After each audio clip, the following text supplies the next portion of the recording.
Now, we're moving on to our next topic. Of course, we have the hot doc in the house. This morning, our topic is head and neck cancers, cancers relating to the head and neck area. And the doctor who is going to tell us more about this is Dr. John Low, consultant clinical oncologist at Pantai Hospital, Kuala Lumpur. Good morning, doctor. Good morning, doctor. Good morning. Yeah. So, what kind of cancers are we talking about here when it's, when it's related to head and neck? Yeah.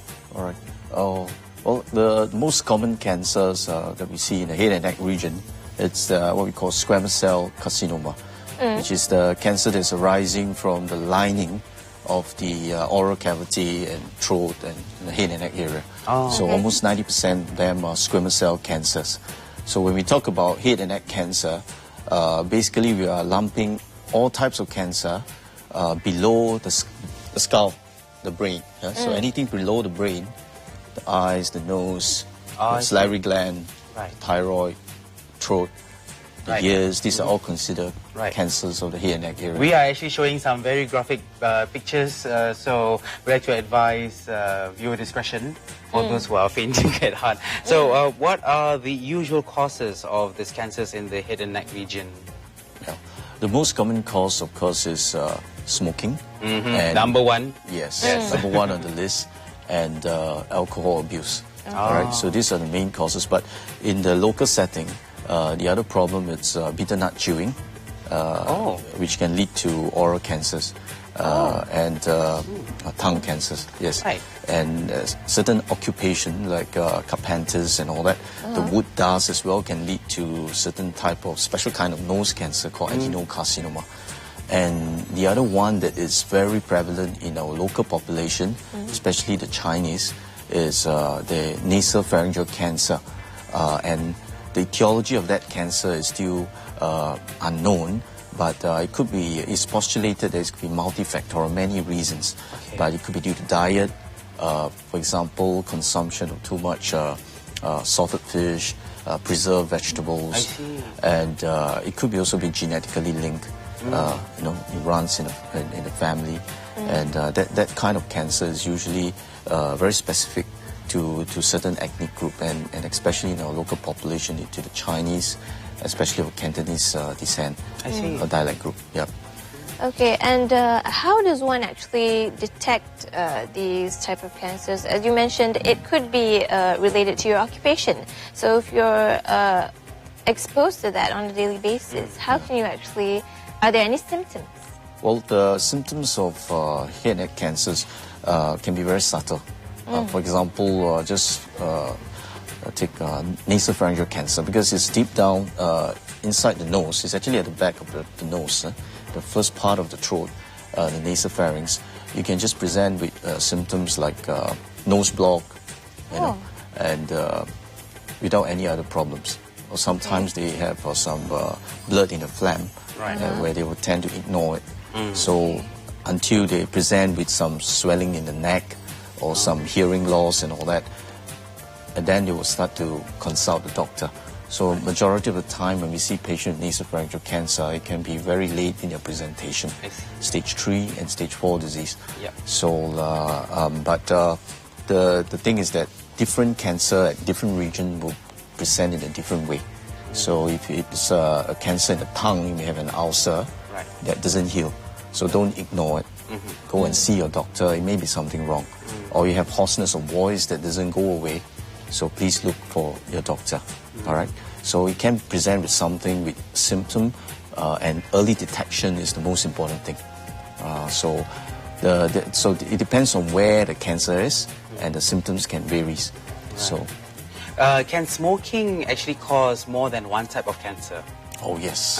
That's one thing that we really need to appeal to everyone. Yes. So when you look, if you were to open up oncology book, cancer book, and you can see that causes of cancer, in every single cancer, you can see smoking as one of the causes. All right, so I think to the public, it's best not to smoke at all, to quit if you can, and to cut down if you can't. But it's best to give up the habit. What sort of, maybe you could explain this very graphic photo. Yes, so this is actually very typical of tongue cancer. Tongue cancer. Yes, you can see that this is actually the side of the tongue, the lateral side, or the side of the tongue. Mainly caused by smoking? Yes, smoking is one of them, but there are other causes like consistent trauma to that area. So one of the problems, if you have a very sharp tooth that keep on poking onto that area, and consistent trauma can be a cause of this as well. And as mentioned previously, bitter nut chewing. Okay. And the other thing that is getting more and more common now is this HPV, human papillomavirus, yes, which is transmitted through sexual activity and all that. And we're seeing more of this in younger patients, in the base of the tongue especially, and also in the tonsillar area. Okay, so these are some of the risk factors. So you have an ulcer in the tongue that doesn't heal, please look for your doctor. Okay, and how are those actually treated? Do you remove the area? All right.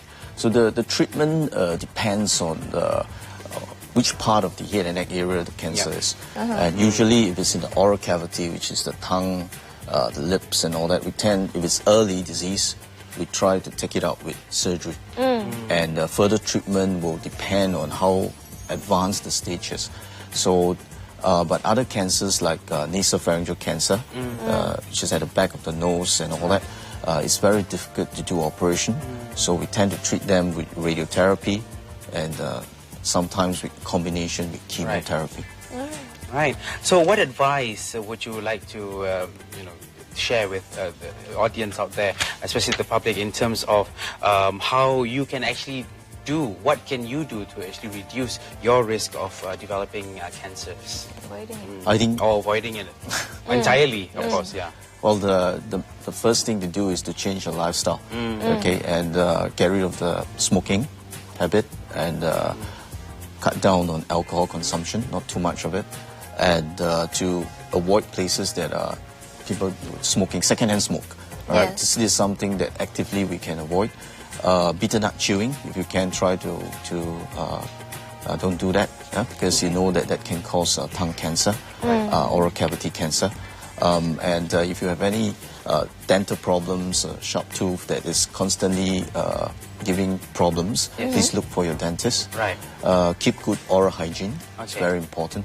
All right. And at any sign of any first symptoms, don't ignore them. Yes. Okay. And always have regular checkups, right? Yeah, that's the most important thing. Well, this has been really enlightening, and of course, please stay tuned for in the next coming weeks. Maybe we can have a doctor again to tell us more about all these types of cancers. Yes. And of course, one of which maybe we can address. What is the difference between a mole and a growth? Yes, exactly. How can you actually detect So maybe that can be answered in the coming weeks. On. So please stay tuned to Hello On 2. Thank you very much, Dr. John. Thank you. And